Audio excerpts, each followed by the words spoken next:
Okay, hello and welcome. I am super excited for today's episode. And now I know I say that a lot, but if you could see the smile on my face, or if you're watching on YouTube, you will know that it's extra next level today. So today I have Tasha Wall on as a guest.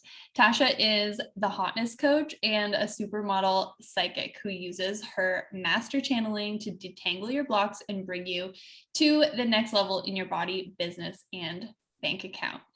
And now let me just say, I think Tasha and I have been orbiting each other's worlds for some time now online. And I just have this thing for people who, how can I say this? Who do things in sort of like a naughty way, who kind of like, I don't know, push the boundaries and maybe make people a little bit uncomfortable. And that always is so fascinating for me. And so I've always been quite intrigued by you. And that's the main reason I'm so excited to talk to you today. So welcome. Yay, I'm so happy to be here. Yeah, okay. So let's dive right in. My first question is for you is, what is a hotness coach? So it's like, what is hot? It's like, what's hotness all about to you? So to me, it's like hotness can be many things. It can be physical, like it can be your body, your outfits and everything like that. But really it's about channeling your passion and channeling your heat factor and that piece of you that needs to be uncontained and set free and unleashed so that you feel unstoppable. So when we're looking at our ultimate hotness, sometimes what we have to do is look at what could be holding us back from uncontaining. And sometimes it's body, sometimes it's mindset, sometimes it's shrinking, sometimes it's insecurities, and then basically working on whatever that is in order to basically set your wildfire everywhere. Yeah. And you've obviously done this for yourself. Yeah. Can you tell us like a little bit about your journey with your hotness level? Yeah. So, okay. Because I've had a huge revelation just recently. Okay. And I realized like basically my entire business was built off a trauma response from an ex-boyfriend. So it started with the ex-boyfriend, the douchebag that cheated on me, this and that.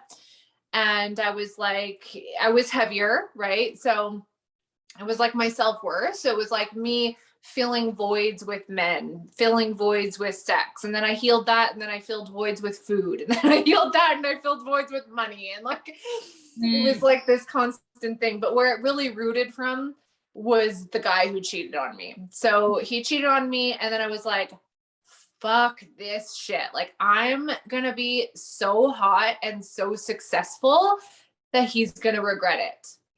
So like, and then body.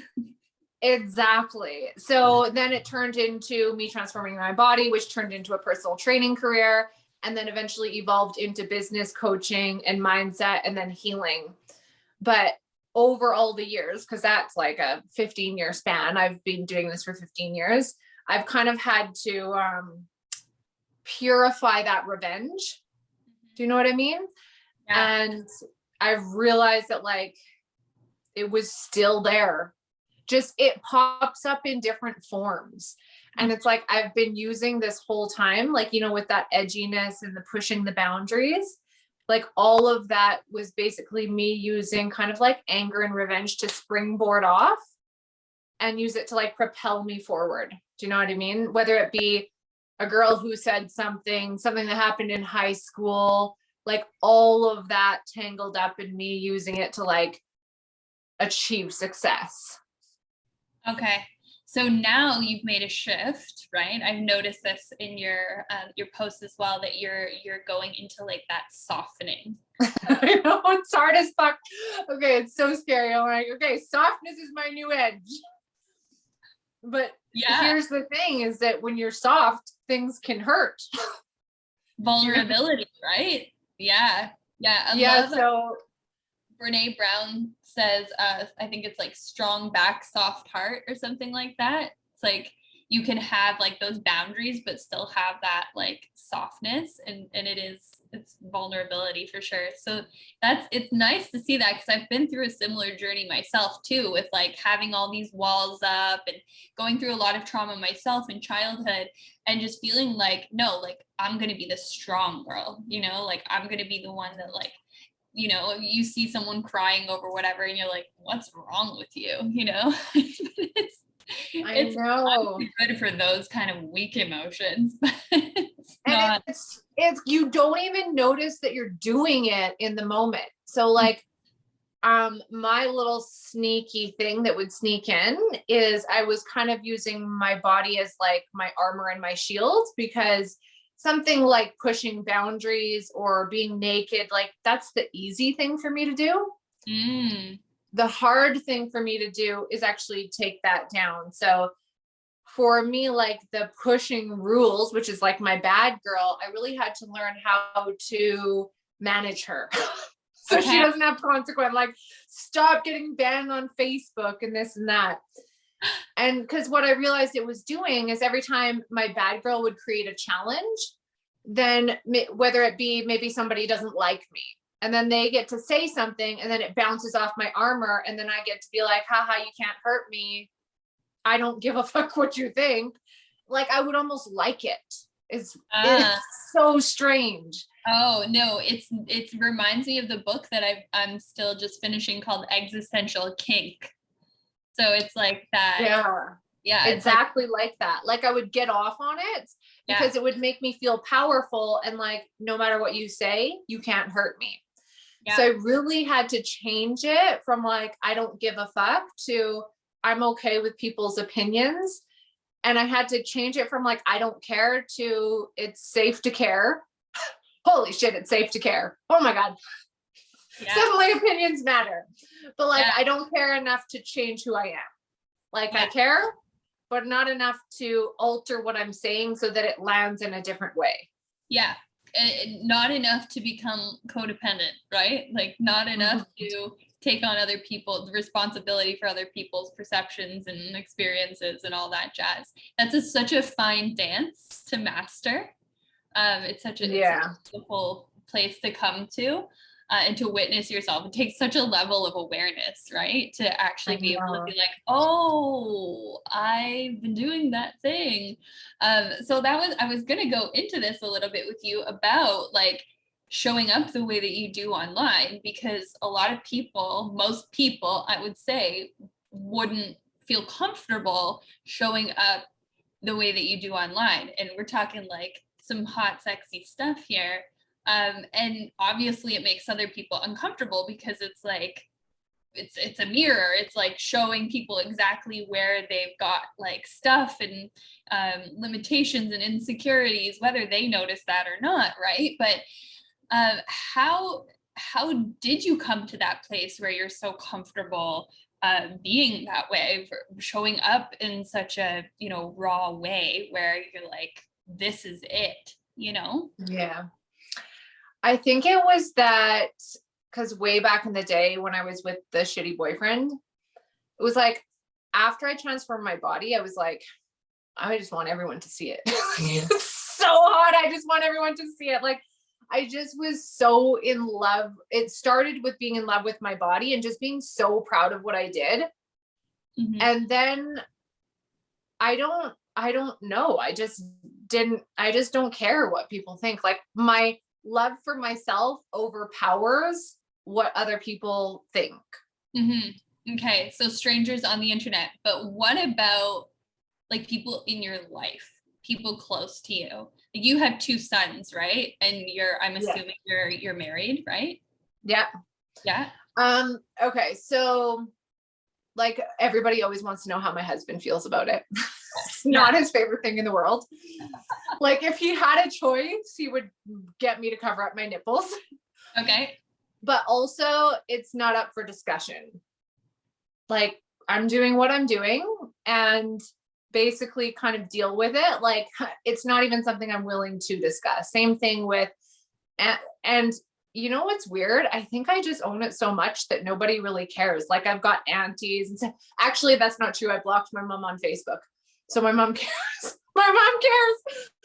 My mom just doesn't get it. So if you don't get it, I just either block you or that's it. Like I just block you basically. Yeah. But also I have a separate page for friends and family. Mm-hmm. So if I feel weird about it, I just really was like, this is my business page.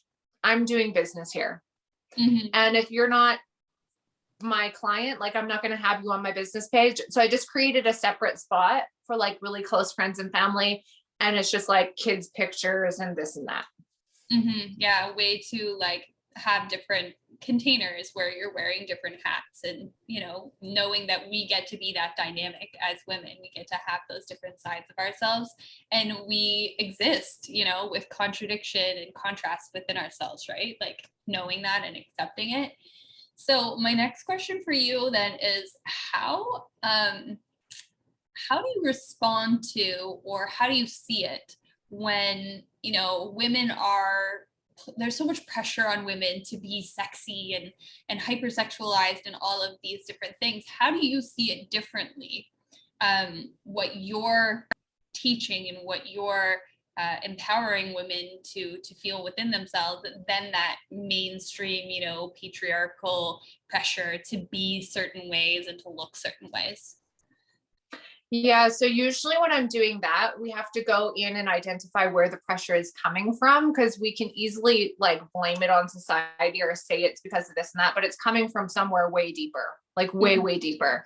So usually what I do is I go in on an individual basis and I go into the body in healing sessions. So I basically channel their body to identify, because it usually comes somewhere from like a dad. And somewhere like that. And it really just comes down to comparison and what your idea of you think sexy is supposed to be, and what your personal expression of what it would be. So what I do is more about helping them identify what their version of sexy is, so that there's not a pressure to be an Instagram 20-pound model if you want to be the juicy one.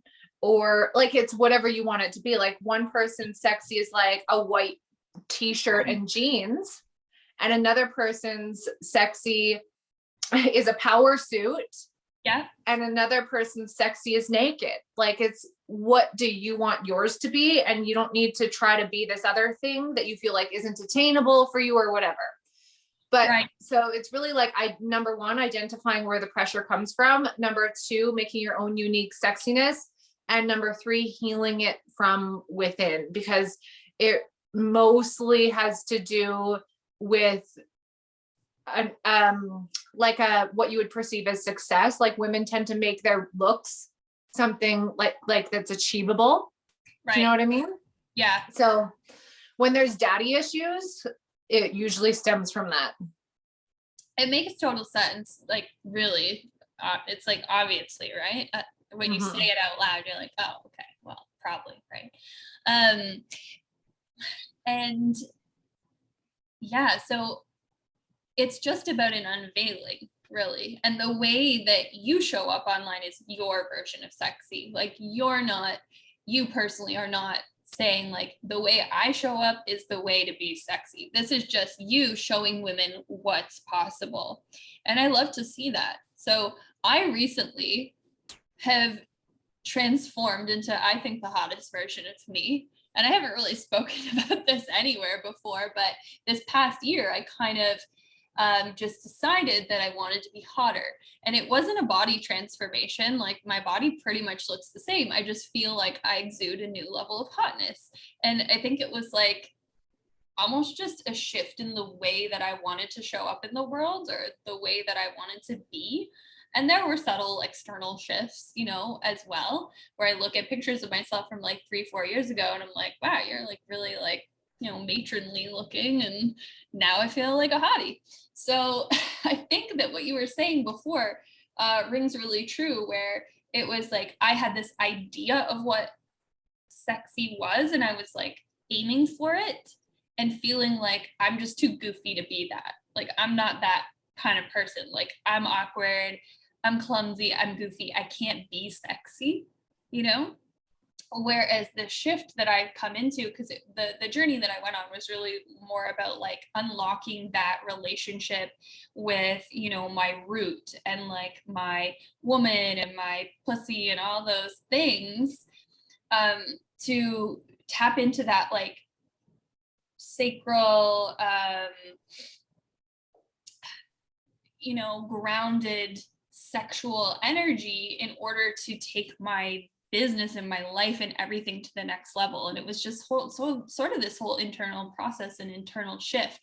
So I'm curious to know, what is your thought on like the relationship between like manifestation and unlocking your ability to make money and have success in different areas of your life, that goes along with that like relationship to your sexuality?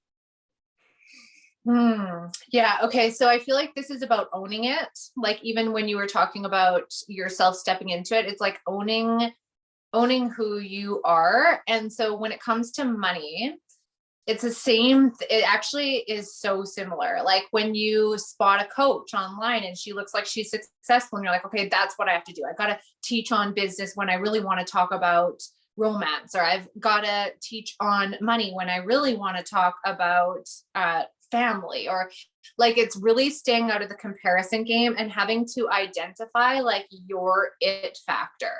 Because the more you're in your it factor, the hotter you are and the more passionate you're feeling about it, which translates into your business. So like with you, obviously you've been getting to know yourself deeper and deeper and more and more.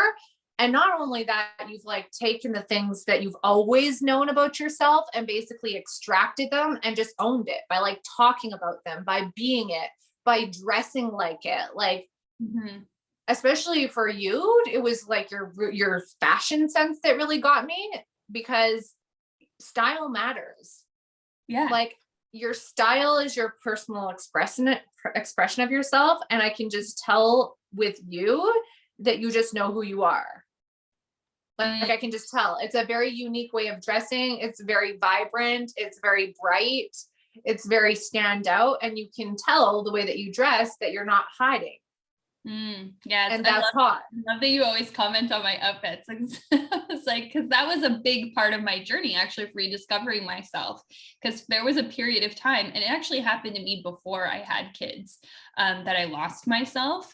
I met my husband when I was 19, and when I met him, he was like almost 8 years older than me. I was like, oh, I have to grow up now.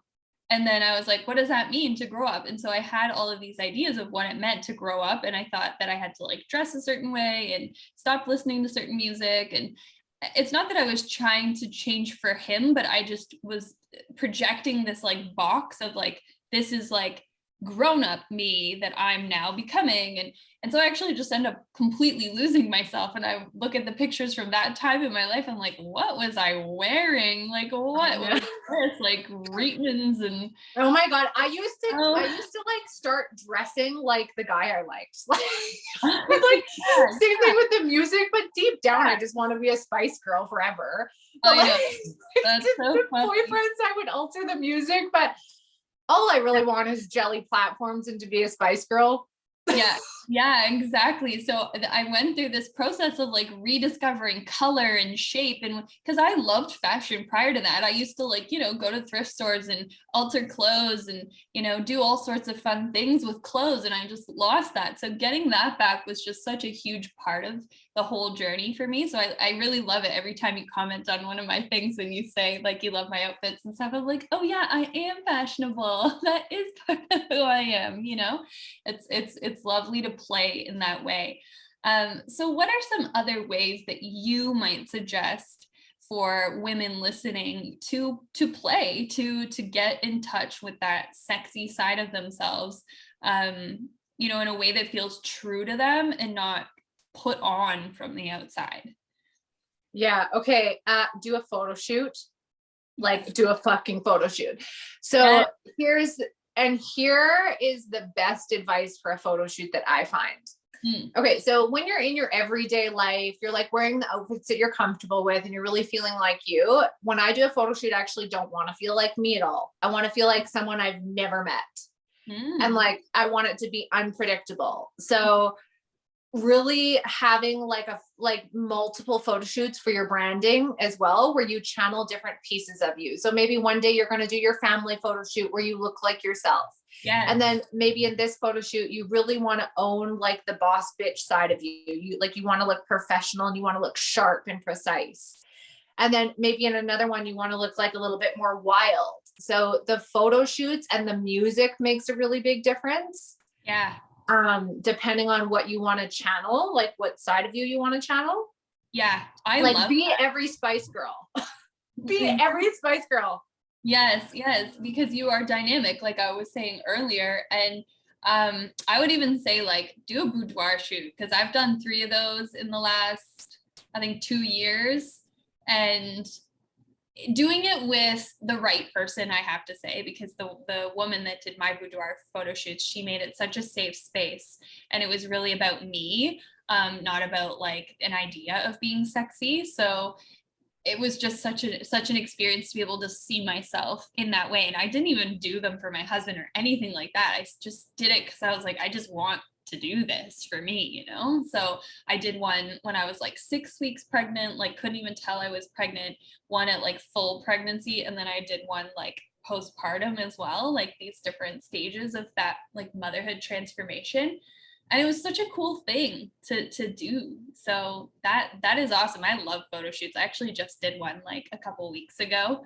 Haven't shared many of the pictures yet, but it's play. That's definitely such good advice. Oh, love it. Okay, so on the topic of manifestation, because you know that's my thing. How would you say manifesting changed for you after you became a mom? Holy crap. Okay, so that was a hard journey. That was such a hard, like I struggled hard with my second son. I went through postpartum really tough. Mm-hmm. And I think it was like just being it every day, I guess, like being present. Because when you're present, it also manifests. But when I became a new mom, I wasn't really into energetics yet. Like I hadn't tapped into that piece of me. That's like what propelled me into it, actually. Like it was kind of like I had to hit this. Oh, okay. I got it. I know what I did. Naturally, what I started doing is because I was going through it tough, like tough. And eventually I was like, this is not normal to be crying like this all the time. Mm-hmm.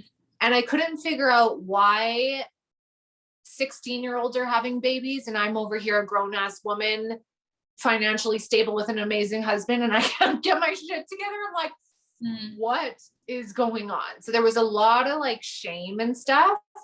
So I guess in like manifesting who I wanted to be, what I started doing was writing out the dirty, shameful stuff and then literally looking at what the opposite feeling would be and then identifying what it would take for me to feel like that. So this is when I was in the stuckness, right? Yeah. So if it was like, I feel sad, I had to start making lists of what makes me feel happy. And then I kind of turned it around like that. Yeah. And then as far as like when you're going from amazing to even more amazing, I think it has to do with like body integration is how I manifest, like really being where I am now faster. And then it pulls in the future faster. Yeah. Yes. Like radical acceptance, right? That like, like that existential kink of like, what am I resisting about myself? What am I resisting about this moment? What is causing me pain and suffering in this moment? And how can I actually like go into that and like face it, turn toward it, find pleasure in it in some, you know, sort of kinky way. Because I used to do a lot of like focusing on quantum leaping. I used to do a lot of like, let me picture my future self and like feel into that. But now I actually just feel into my current self and it brings me to my future self. So I kind of have just, because then it was just this constant trying to leap for something outside of me. Yeah. And so I be where I am and it takes me to where I'm going.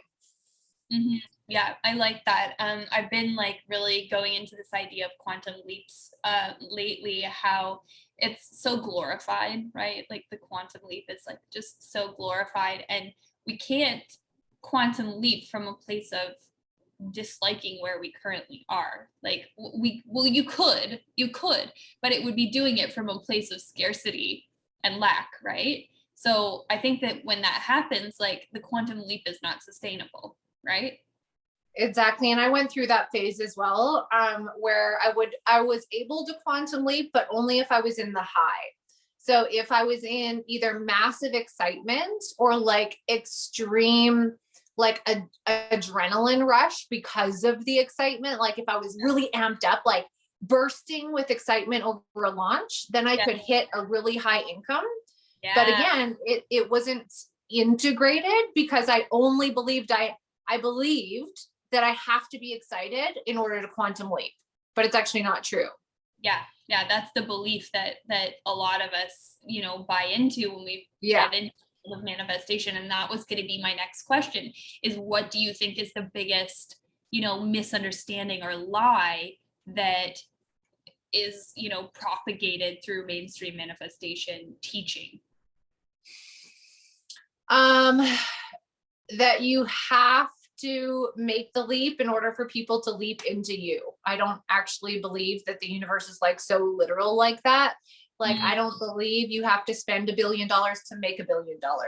I don't believe that you have to constantly be, because there is a lot of talk in mainstream media about like, you have to make the leap and this and that. And yes, of course you do. But there's almost this idea that you're not allowed to be safe, or that safety is like bad. And so for a long time, I functioned out of this always on the edge spot. Like, okay, I push myself to the edge and I take the huge leap into the massive program that costs so much money. And that does work because then you have to level up. But this new piece that I'm stepping into is like, I get to feel safe around it and I get to take a simple step. I don't have to leap for the thing that frightens my nervous system in order to up level. Yes. I love that so much. That's so good because it's so true. And I think that doing that all the time is like you said, it messes with your nervous system, right? It's like operating on that like fight or flight level, that like adrenaline junkie sort of like space, and it messes up your nervous system in a huge way. Totally. And there's this post that I've seen several times that I just want to see if I can go and find it. I'm not even sure if I'm going to say the name right, but Jaya John, I think, is a poet, and it's from this book called Fragrance After Rain. And the post says her nervous system had been through so much. She decided to spend the rest of her life calming the inflammation, thoughts, feelings, memories, behavior, relations. She soothed it all with deep, loving breaths and gentle practices. The softer she became with herself, the softer she became with the world, which became softer with her. She birthed a new generational cycle of peace. And that just like, I just freaking love that so much, because that's how I feel like we're always on this adrenaline high right now in the world. And it's always about like, change faster, change faster, take the leap, do the scary thing. And I'm all about actually, making friends with fear and holding hands with fear. But that doesn't mean like that you're always compromising your feelings of safety. Absolutely not. I don't think that that's necessary at all. And that's what I teach in my containers too, is like, we can't compare ourselves to the person who, invested $250,000 in a coach with $12 left in their bank account, and to us, because we don't know what level of safety they were at when they did that. Maybe they felt like quite safe to do that. And for you, that's maybe true. For you, it sends you into like a complete like nervous system panic attack, and then it's going to leave you in scarcity, right? It's going to leave you in that like, I don't feel safe at all. And that's not a good position to put yourself in, So we can't compare. Oh, but and then it comes back to the pressure thing. Like, it's pressure and fear are best friends. And so, what really helped me with that is I had to learn how to, because when you're in that addictive pattern like that, because it is very addictive because it's so intense and it feels so good when you're in that high, and then you constantly crash. But what I had to learn how to do was get out of my head and into my body. So I had to learn how to lock trust inside my body. So when it's something like, say, money that I felt like I couldn't trust, or I didn't know ever what was going to happen, what I found was I had to think of like, okay, what do I trust? So maybe it started for me with my husband. Like I thought like, okay, that's something I trust. Like, can I feel the trust of my husband and our relationship in my body while I'm doing scary things? And then I learned how to regulate my body like that. Mm-hmm. So I changed my body vibration by constantly feeling into trust and like digesting and dissolving the nervousness through healing sessions. Yeah. This conversation is like just so on point right now for like everything that I've been thinking about and you know, feeling into with the trust piece, and even just emotions in the body in general. I literally like just got off a couple of calls with different group coaching containers that I have, and I was saying exactly this. Like, we need to be able to hold space for the emotions in our body. We need to be able to recognize what an emotion feels like in our body. Is it tightness in our throat? Is it clenching? Is it like a combination of these three things together?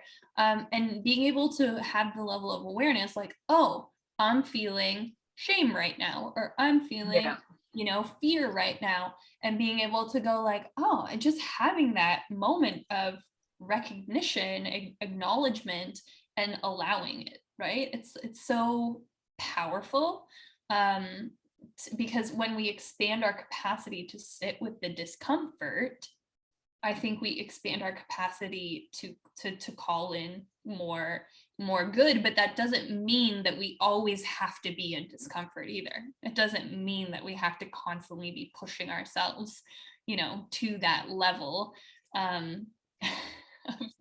You're gonna go through like nervous system breakdown, like burnout, right? If we're continuing doing that.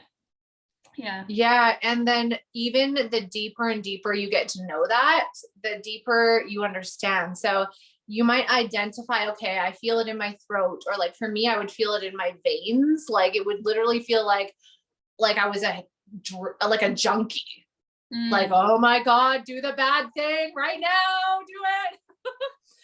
But like when you can identify, okay, it's in my throat, so that means it's linked to communication. It's in my heart, so it's linked to my desires. It's in my stomach, so it's linked to my core values. If it's in my back, it's linked to the past. If it's in my front, it's linked to my future. If it's in my legs, it's linked to the movements that I take and the way that I take steps. If it's in my arms, it's linked to the way that I grab onto things and how I hold on. So identifying the body part and what that body part represents, and then you can kind of like work on unmind fucking yourself, because the strongest energy always wins, right? So for some people, they know how to be like, no, I choose to think something differently. Some people can do that. I've never been able to do that. Like that was too hard for me. So I had to make my body the strongest energy. So instead of trying to change my mind about it, I literally would just have to feel it dissolve in my body by sitting in it. Yeah. And that can be like, just like a visualization process, or like like a gradual, what do they call it? Like a gradual relaxation. That's not, gradual is not the word I'm looking for, but you know what I'm trying to say. Like, totally. Yeah. That's really amazing that you have gained and gotten to that level of awareness. Like even with the body parts that you just mentioned, that's so helpful to, I feel like even just having that as a sound clip to, you know, to play back and go, okay, if it's this, it's this. It's like a little guidebook, right? It's like, because there's always a deeper. So like, let's say you're like, okay, I feel it in my throat. And then it's like, okay, well, what does the throat stand for? It stands for communication. And then also going even deeper into the specific, not the emotion, but the vibration of it. So does it feel like a ball? Does it feel hot? Does it feel cold? Does it feel tingly? So going deeper into like the exact sensation, does it feel scratchy? And then what does that stand for? Right. So for example, let's say if you feel it in your throat and you're like, it feels like hot, it probably has to do with passion or anger, because you're looking at, okay, well, what does hot represent? Yeah. So learning how to go deeper and deeper into your channel and to identify, because it's one thing to be like, ooh, I feel it in my neck. But if you don't even know what that means, it's harder for your brain to make sense of it. And the more you can make sense with your brain and your body, yeah, the more you're in full alignment, mind, body, spirit. Yeah, that's like the coherence piece. Like I think Joe Dispenza talks about like mind heart coherence, where you're like in alignment with your body and with your brain. I really like that too. Oh, this has been so cool. I love this. I'm just realizing, like, almost how far along we are, that I completely didn't even use my microphone or my headphones for this episode, but I'm sure it's all going to come through as it's meant to. So, okay, the final question that I love to ask every one of my guests is, what are you manifesting right now? Longevity, consistency, stability, in addition to the desires and the elevation.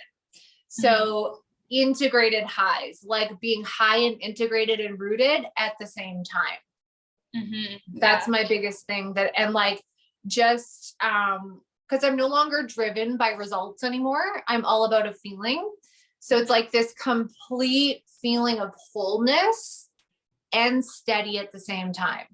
Right. So you don't have to experience that crash after. Yeah. Integrated highs. That's like my main thing. And like, especially for this year, 2022 going forward, a lot of reoccurring payments. That's like my main thing. And I want like my ride or dies. I want my Spice Girl team. Like I want 1 year journeys with my clients. Yeah. So, not quickies. Like I don't want one night stands and quickies. I want like, we're in this for communion and intimacy. Yeah. Yeah. This is like, what is it? Tantric? Tantric as fuck. Yeah. Yeah. I was actually just reading about, it's called Tonglen meditation, and it's about like Tantra, and how the way that we view Tantra in the West is not actually the way that they necessarily view it in the East, where Tantra is not necessarily like sexual. It doesn't have to be sexual, but it's really just this, and I'm not going to do it any justice, but it's like more like just drawn out. It's like more long vision.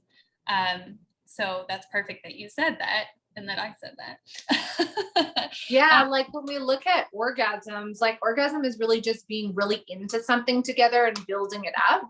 And when you can open up your sacral, because I've also recently had like a huge sexual awakening. It's insane. Like my vagina would pulse.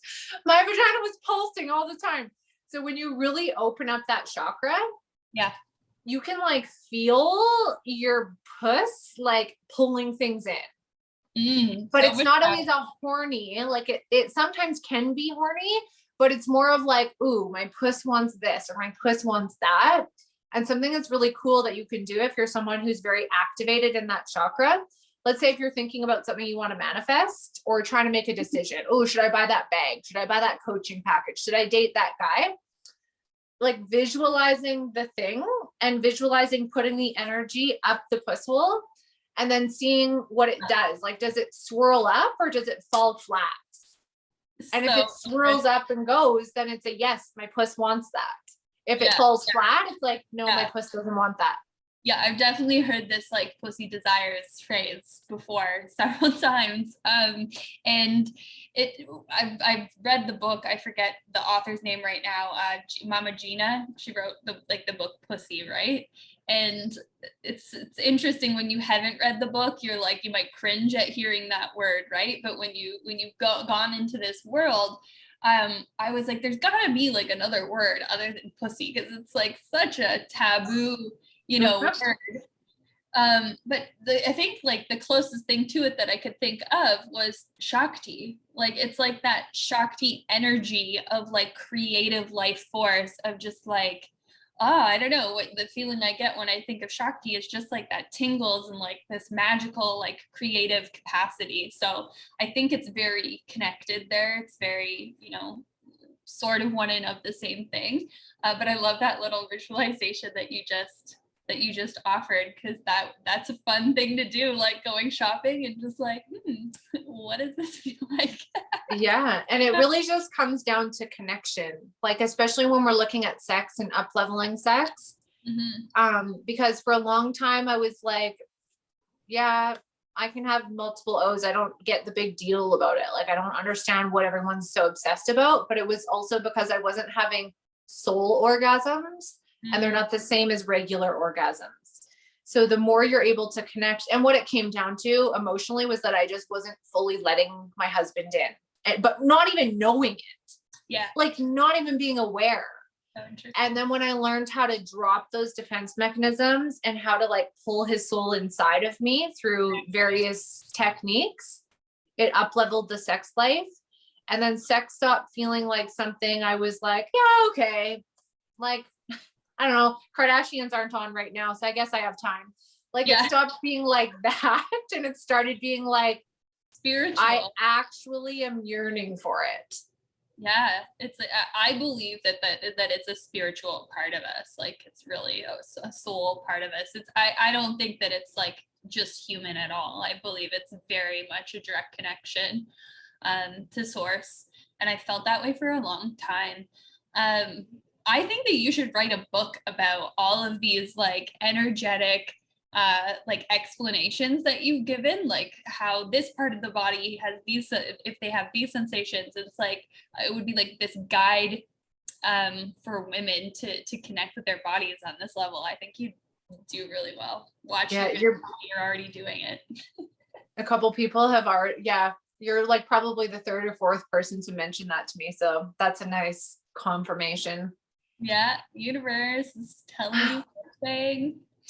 Okay, Tasha, please tell the people where they can come find you, what offer you may have available ongoing, or right now. This episode will be out a week from tomorrow, so anything, going on, and where we can deepen our relationship with you. Yay. Okay. So my website is just tashawall.com. My Instagram is at tashwallfit. And the biggest thing that I have right now is this like all in package where you're doing, I hate saying mind, body, soul, because fucking everybody says that and it's so overused, but it really is. So like mind as in Voxer, doing brain work, doing hacking, doing like changing your brain. Body as in you get all of my hot body content on like chiseling out your body from good to hot, like good to amazing. So whatever your level is now, up leveling that with food and all that stuff. And then soul as in healing session. So soul as in we're unraveling and detangling your blocks and sharpening your intuition and teaching you how to use your own channel. So it's basically a package that includes all of that. So it's like every box is getting ticked. It's amazing. Yeah. That's so cool. I didn't share this before, but I also used to be a personal trainer and nutritionist. So I've got that interest as well. So that's awesome. Okay. Thank you so much for this conversation, for showing up, for being here, for sharing a part of yourself with us today. And enjoy the rest of your day. Yay. So amazing. Thanks for having me.